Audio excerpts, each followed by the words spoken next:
अगर यहाँ बात करें कि इतने सारे वंश चलते हैं, कुरु वंश, उग्र वंश, यदु वंश, हरि वंश, नाथ वंश, सोम वंश, चंद्र वंश, इक्ष्वाकु वंश, जिसमें भगवान पुरुषोत्तम मर्यादा राम का नाम लिया जाता है, वह इक्ष्वाकु वंश आदिनाथ भगवान के काल से चालू है, उसी में उनका जन्म हुआ था।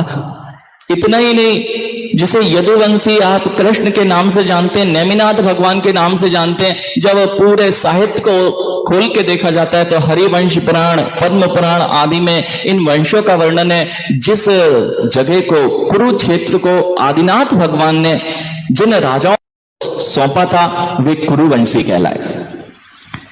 कुछ राजा उग्र थे तो वे उग्रवंशी कहलाए, और कुछ न्यायपूर्वक अपना राज्य किया करते थे, वे सारे राजा सोमवंशी कहलाए।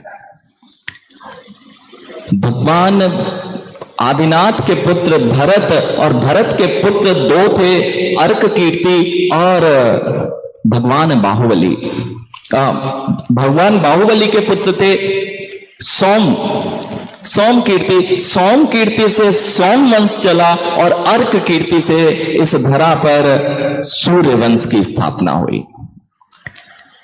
भगवान शीतलनाथ स्वामी के समय में एक हरि राजा हुआ। उस हरि राजा की प्रसिद्धि इतनी थी, उस समय से हरिवंश का प्रचलन हुआ। यही वंश जब बढ़ते बढ़ते बढ़ते बढ़ते मुनि सुव्रतनाथ भगवान के काल में आया, जिसमें हरिवंश में ही मुनि सुव्रतनाथ भगवान हुए, और उस हरिवंश में फिर सुव्रत आदि उनके पुत्र हुए, जो पुनः एक यदु नाम के राजा हुए, और वे इतनी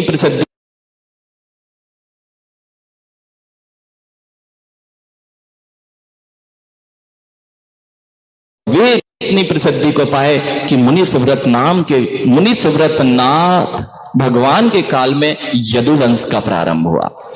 और वही यदुवंश जिसमें नेमिनाथ भगवान और कृष्ण को आप जानते हैं, इसलिए किसी और से प्रभावित होने की जरूरत नहीं है। जिस कुल में आप जन्मे हैं, उसका इतिहास, उसका पुरातत्व आपके लिए गौरवमयी है।